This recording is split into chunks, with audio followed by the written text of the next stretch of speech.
Okay. You all need to off your on, all of you not to mute. Assalamualaikum warahmatullahi wabarakatuh. Alhamdulillah, alhamdulillah. Sorry. Alhamdulillah, alhamdulillah. Continue with our study of Surah Al-Zhariyat. We start off the intentions for seeking knowledge and teaching. I intend to seek knowledge and to teach, to benefit myself and to benefit others, to remind myself and to remind others, to profit myself and to profit others, to urge adherence to the book of Allah and the sunnah of Rasulullah sallallahu alaihi wasallam, to invite to guidance and to guide that which is good, seeking the face of Allah, His pleasure, His closeness, and His reward, subhanahu wa ta'ala. Right, we continue on with our Fatiha. A'udhu billahi minash shaitanir rajim. Bismillahir rahmanir rahim. Alhamdulillahi rabbil alamin. Ar-Rahmanir Rahim. Maliki yawmiddin. Iyyaka na'budu wa iyyaka nasta'in. Ihdinas siratal mustaqim. صراط الذين أنعمت عليهم غير المغضوب عليهم ولا الضالين آمين بسم الله الرحمن الرحيم اللهم نور بالقرآن بصري واشرح به صدري وأطلق به لساني واستعمل به بدني وقوي به جناني وأسرع به فهمي بحولك وقوتك فإنه لا حول ولا قوة إلا بك يا أرحم الراحمين والصلاة على سيدنا محمد وعلى آله وصحبه أجمعين بفضل سبحانك ربك رب العزة عما يصفون وسلام على المرسلين والحمد لله رب العالمين الحمد لله الحمد لله الحمد لله بسم الله الرحمن الرحيم رب اشرح لي صدري ويسر لي أمري واحلل عقدة من لساني يفقهوا قولي الحمد لله. We continue with Surah Zhariyat. Bismillahirrahmanirrahim. We did verses 38 to 47 in the last lesson. Lessons are in Musa when he was sent to Fir'aun with clear authority. So Allah giving us lessons after lessons. So it says, as in Musa, right? We have Fir'aun with him. He turned away with his army, calling Musa a magician or a madman. Allah seized him and his army and hurled them into the sea, and he was blamable. So he was responsible for his for what happened to him and his army. In Ad, when Allah sent upon them the destructive wind, whatever it blew over became like ashes. Allah just did epic punishments only here. Lessons in Thamud, when it was said to them, enjoy yourself for a while, but they revolted against the commandment of their Rabb, so the rumbling overtook them while they looked on. We did discuss about the various punishments on the people of Thamud. They were not able to rise up, nor could they help themselves. They were so helpless, despite their strength. The people of Noah were a transgressing people, and they haven't Allah raised it high with might. So here is end, the people of Noah. So people of Noah, that was just it, just talking about them as transgressing people. And then Allah talked about the heaven, which Allah raised it high with might. Now, all these are lessons. So, and there's and. So, and in this, there's this, in this, there's this, in Musa, in Thamud, right? All these are lessons in Ad, then in the people of Noah, they are evil, so they are punished, right? And then the heaven, Allah raised it high with might. Surely Allah is the expander. So we look at the creations of Allah subhanahu wa ta'ala's ability in raising the sky. Actually, it's the sky, not the heaven. The sky, yeah. All right, we continue. So wal arda, and the earth. All right, it's all continuation here. Farashnaha, we spread it. So farasha is to spread, na is we spread. The ha refers to the earth because it's considered as female. we spread it fa ni'ma, then how excellent. Ni'ma shows excellent, and meaning is excellent. How good, how good. Ni'mal wakil, ni'mal maula wa ni'mal wakil. Right? Allah is the best of guardian and uh, the best of disposer of affairs. Mahidin, the spreaders. All right, so these words are different here. We have the word spread here as farasha, but here the word is mahada. We look at it later on, inshallah. Wal arda farashnaha fa ni'mal mahidun. Mahidun, the spreaders. Right, and the earth, we have made it a wide extent. How well have we then spread it out? So that's why here, of course, we can see that this how well have we spread it out is not in the original Arabic text. The Quran text, mahidun, is an ism, plural, waw nun, right? One who, those who spread out. And that's what we call it the spreaders, right? Those who spread out. Okay, let's continue. And Allah talks about the earth. We're supposed to look at the earth, and the earth also, there is an example in the earth. And Allah is the one who spreads it out. After the heavens, attention is now directed at the earth, that how nicely it has been spread out and how wonderfully well is Allah at this. A reflection on the earth will not only reveal the greatness and majesty of Allah, but also His providence. All right. So Allah subhanahu wa ta'ala lets us see the earth. The earth is spread out. Where we are concerned, of course, we know that the earth is a globe and it is not, when we talk about spreading out, it's like flat. But where we are concerned, where we sit in a place, we see the earth as flat. Flat earth is important to most of us because that's where we can do our agriculture. Of course, not all the earth is part of the earth is flat. It's not really spread, it's spread out. When things are spread out, it doesn't have to be flat, right? I mean, you spread out the table of food, you've got things which are not flat, right? So it is spread out, it is vast, okay?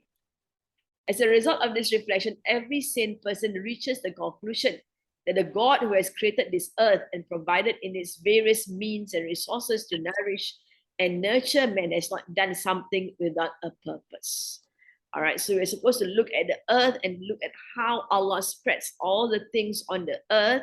There are so many things on earth and it amazes people. People until now are studying various parts of the earth. Not everybody is able to study everything on earth. And so they have already confined themselves to various fields of knowledge. Right, we've got people who are studying stones, people who are studying mountains, people who are studying plants, we've got botany, we've got zoology, we've got all kinds of things that people are studying to show that they are amazed. These studies are there because people are amazed.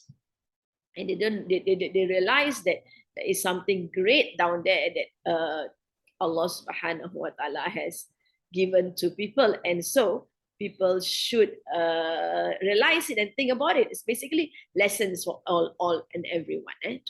There's so much to learn, and human beings are still unable to learn. And you've got not only the earth as the land of the earth is made up of land and water also. So there's really a lot. It is against His mercy and providence to do something meaningless. So again, all these things we are told of all these things so that we come to conclusion that there is a next one. That is the reality of Allah showing us the earth, the mountains, and everything to show that there is a next one. Allah created all these things for a purpose, not without a purpose. It is an essential requisite of His mercy and providence that He brings a day in which every person is held accountable for the life he spent in this world, whether it was spent in obedience to Allah or whether it is spent following one's own whims. All right, so he comes to the conclusion that this is the reality, that there are people who are, that Allah subhanahu wa ta'ala has created all these things because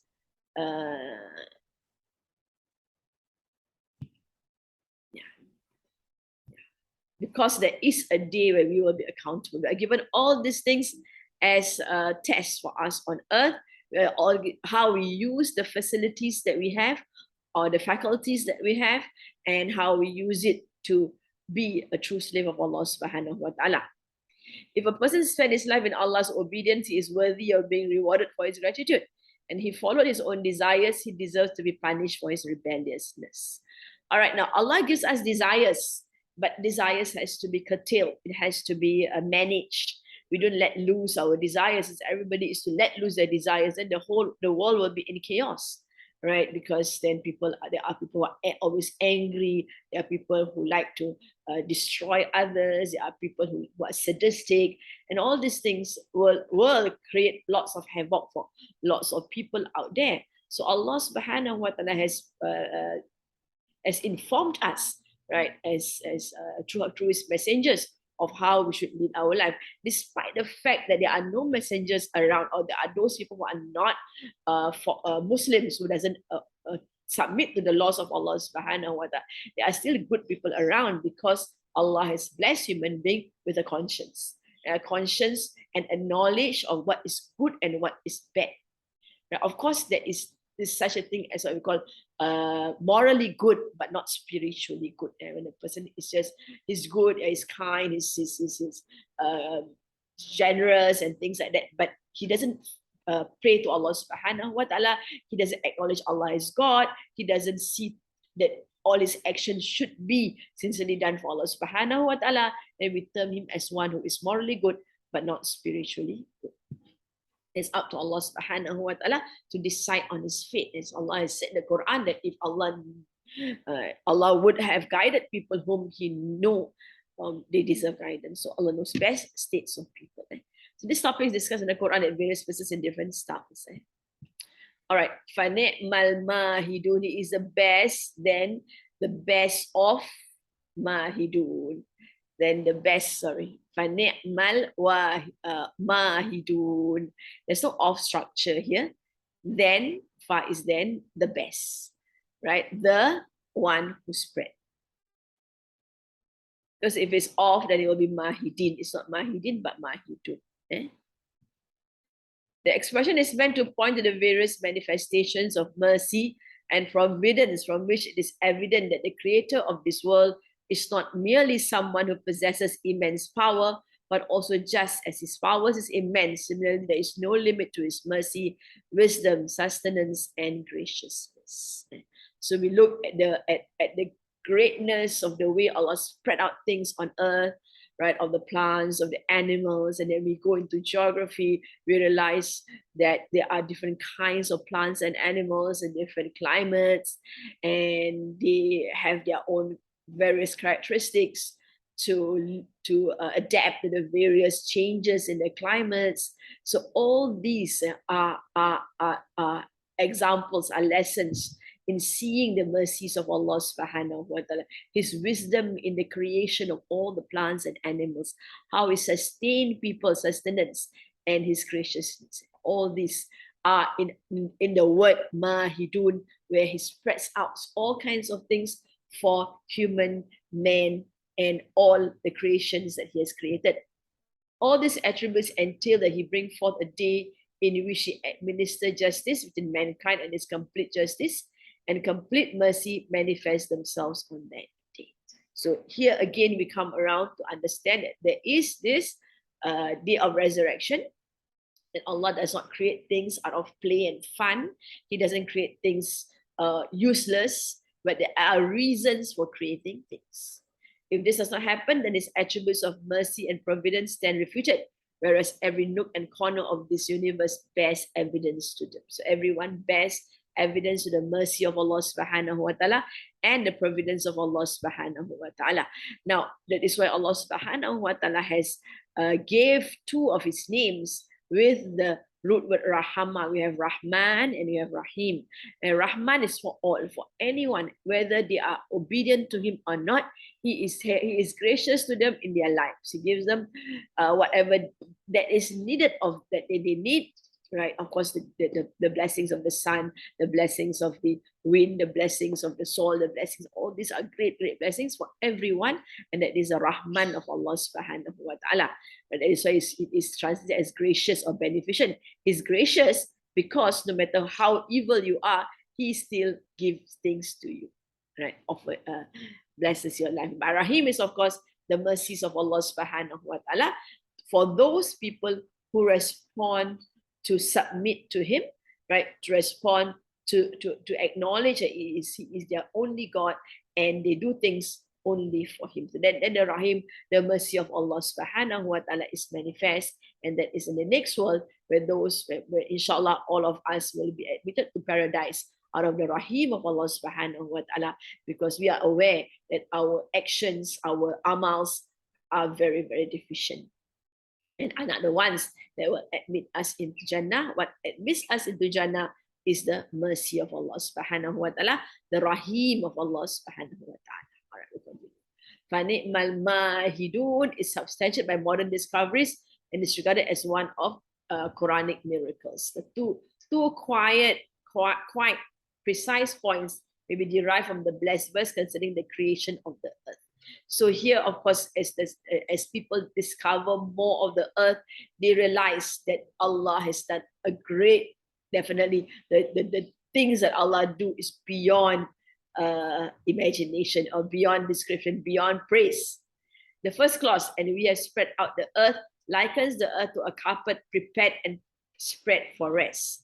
The second clause, how excellent a spreader are we, indicates that the earth, which serves as a carpet on which one may rest, is like a cradle moving permanently. All right, now this is the word from Mahada. The word Mahad actually means a cradle also. So scholars are looking at the words that Allah used, and of course, the words that Allah used actually surprise people and sometimes puzzle them, because they use it in other sense, and yet Allah is able to use it in senses that causes people to think further of the greatness of Allah's creation. The beauty of expression lies in the point that despite its permanent motion, the earth likened to a carpet on which one may rest, and its motion is not tangible. So this is another look of these verses, that we are aware that our earth is rotating and revolving, right? It rotates around its axis, but it revolves around the sun. So there are two movements of the earth at any particular time, at a particular second, and yet we do not feel that movement, right? So it's as if we're at rest, we are on a bed, but nothing seems to be, we are not jolted around, right? So Allah Almighty glorifies Himself herein, and concerning creation, the creator and the provider of the world says that He has created the world in the best manner. So eventually, they come to the conclusion that these two verses, right, this one verse, right, with two parts in it, right, is telling us that He is the best at allowing, at creating the earth to spread out all kinds of good things on earth, and also to allow people to enjoy it, so much so as if they are being cradled and they are feeling safe on earth. In other words, expression, how excellent spreader are we, is a delicate one, reflecting that Allah Almighty prepared the earth with all the means of rest for the life of mankind. The word Mahad means to cradle, or any place prepared for rest. Such a place is supposed to be quiet, safe, and comfortable, and all these conditions are applicable to the earth. So we can see that in translation, it's not really easy to describe the word Mahad. And if you put a cradle, it might not be understood differently. So it's very important that we have our tafsir to explain uses. And still, the explanation is not exhaustive, because it depends on the various scholars who look at it and who believe this is what it means. Other scholars it might see it differently. On the one hand, by divine command, stones are softened and pulverized, and the other, rigidity of mountains and the crust of the earth made it resistant against the pressure caused by the ebb and flow. There are so much to learn on earth. There are stones which can be softened. There are metal which can be liquefied. There are mountains which are movement, while the earth itself moves. And not only is it rotating and revolving, the earth plates, the tectonic plates on earth, right, are shifting around, pressure, and then you might have earthquakes coming up. You've got lava, right? So all these things are for us to actually ponder over, to realize the greatness of Allah subhanahu wa ta'ala. On the other hand, the atmosphere encompassing the earth preserves the solar heat, blanketing the widespread bed, shielding it against collision of meteorites, burning them into ashes. So these are all of the mercies of Allah subhanahu wa ta'ala in his creation of the atmosphere, many, many layers of atmosphere with functions of protecting the inhabitants on earth from dangers that comes from the space, from the universe, from the sama. Thus, all the means of welfare has been divinely prepared for human comfort on the globe. So that is why we are the best of those who cause things to be at rest, cause things to feel tranquil. Right, so that's what it is. Wa min kulli shay'in, wa min and of kulli, every shay'in, everything. Right, kulli shay'in actually has a structure of mudaf ilahi, if you notice it, because kulli has no tanwin and shay'in is in its jar state. Right, so every of thing, everything. Khalaqna, we created, that's past tense, fi'il madi. Khalaqa, to create, zawjain, pairs. Zawjain, pairs. La'allakum, perhaps you, tadhakkarun, from the word dhikir, right, cause yourself to think. Tadhakkarun, you be mindful. وَمِن كُلِّ شَيْءٍ خَلَقْنَا زَوْجَيْنِ لَعَلَّكُمْ تَذَكَّرُونَ. And of everything we have created pairs that you may be mindful. So Allah brings our attention to the things that He has created, and that every single thing that He created are in pairs. He says everything are in pairs. That means there is positive, there's negative, there's male, female, pairs, right? They are in pairs. The verse directs our attention to another special aspect of this universe, and this aspect too encompasses within it an argument for reward and punishment. So this in itself tells us there is pairing of everything, makes us realize that there is another world. Allah has created everything in pairs in this universe. Thus, the heavens and the earth have been mentioned earlier. Everything fulfills its purpose and meaning together with its counterpart, right? So we have the heavens and the earth being created all by the greatness of Allah subhanahu wa ta'ala. He talks about the heaven as being spread, as being expanding, right? It is just huge, enormous, impossible for us to, limitless actually. And then the earth, how it was spread out. Now Allah talks about every single thing is in pairs, right? We might not understand that because our knowledge of everything is not there. We don't have knowledge of everything. But Allah says every single thing that He created are in pairs, right? They have their partner. This, on the one hand, furnishes an argument in favor of monotheism. A wise and sagacious being has created this world.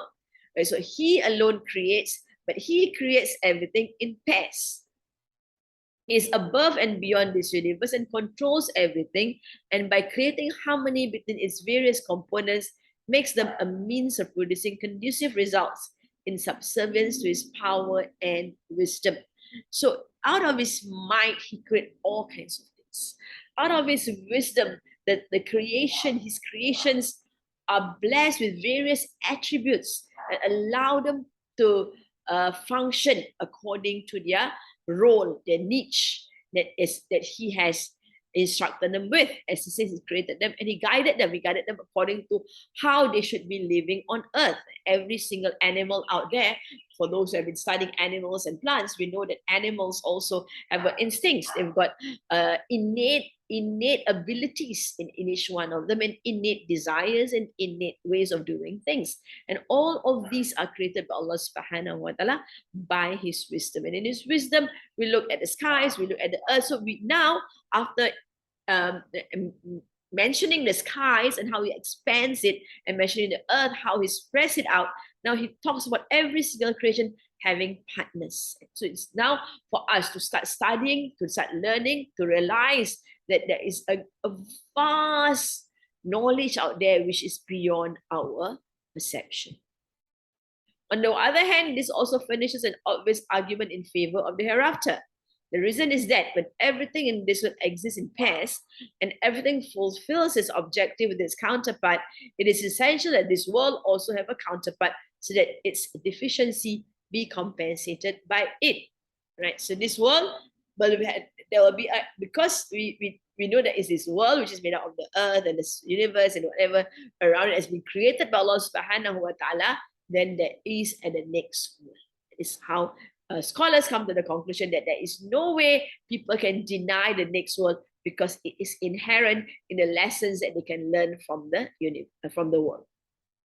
So this counterpart is the hereafter. After believing in the hereafter, this world becomes purposeful and meaningful. And the absence of this belief, this world becomes meaningless and worthless thing. Right? Of course, many might object to this statement. Right? To them, they have got a reason for living on earth. Right? Of course, most of the reasons would be to amass as much wealth as possible and to do whatever that is necessary so that they have status and position and praise and things like that. But for those who believe in the next world, they see things very differently.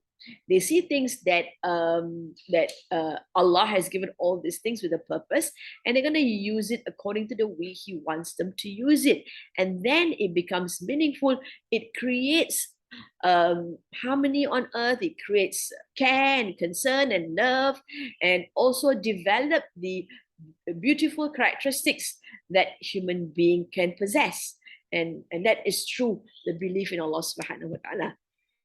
And the belief in the next world.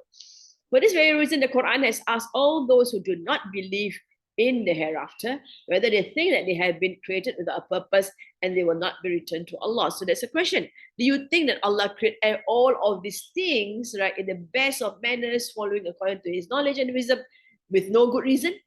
And nothing will happen. You're gonna die and you're gonna come dust, and that's it. And then nothing will happen to you. Is it true? Right? So you will not be returned to Allah Subhanahu wa Ta'ala because we are referring to the Quraysh who believe in Allah as the creator of all. Unity solely belongs to the divine essence of Allah Almighty, who is free from parity, elements, or constituents, and is one in His essence, to His essence, and in His essence. Right? And in His essence. Basically, this allows us to understand that Allah is one. He controls every single thing with His knowledge and His power. He creates everything, right? And there is no duality in Allah Subhanahu wa Ta'ala, but there is duality in the creations of Allah Subhanahu wa Ta'ala. The blessed verse indicates that all contingent existent beings consist of constituent elements, and any composite being requires a maker. Likewise, pairs are in need of each other. So to mention that there are pairs means the reason for pairs are because they complement each other, right? And they need each other to work together. And that is why Allah create pairs in every single thing that He has created. I mean, mankind has tried to learn about the atoms, and they found that the atoms contain, it's neutral. Atom is neutral, right? Because then later on they found out that the atoms contains positive and negative particles. Initially, they thought the electrons and the positive and negative particles are mixed up like a plum pudding, as they call it at one time. Right, but then they realized after much studies, after advance in technology, they realized that there is a core, which is the positive core, and the electrons are revolving around it. It seems that until now, scientists are still in awe of the revolving of the electrons around the atom. See, I'm so sorry. There is something wrong with my internet.